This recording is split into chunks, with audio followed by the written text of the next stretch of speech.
Estoy atrapado, una extraña inquietud se apodera de mí. Estoy asustado, vivo acosado por las sombras del pasado. ¿Y qué puedo hacer, si perdí la guerra al porvenir? Y sentado a esperar aquí, veo pasar el tiempo, es como si todo siguiese su curso y yo parado, atrapado en una estancia hueca y una soledad tremenda, y pesa en la cabeza el recuerdo de un pasado peor. Y en verdad no hay queja, simplemente es incredulidad. Hoy todo está bien y no me acostumbro al bienestar. Tú estás aquí, he nacido de ti, ahora soy feliz, aunque no lo sé muy bien. Quiero estar aquí, junto a ti, junto a él.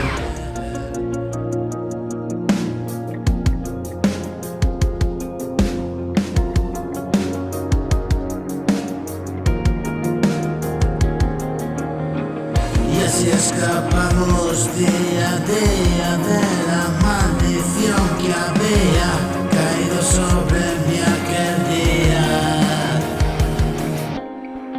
Y así escapamos día a día de la maldición que había caído sobre mí ese día.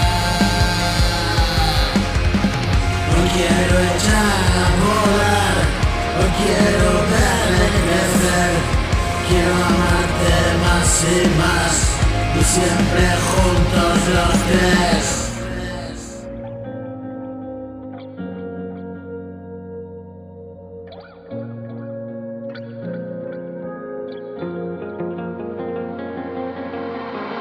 Eres poesía, tu caricia me inspira alegría.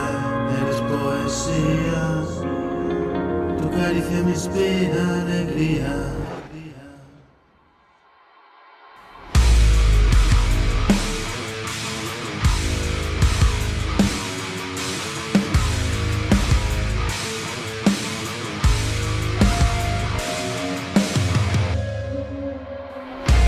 Y luchar contra el mal del mundo.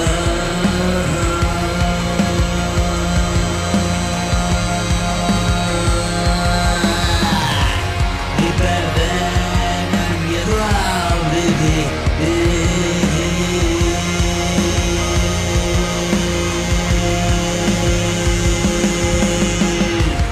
Y luchar, y luchar, y luchar. Y vivir.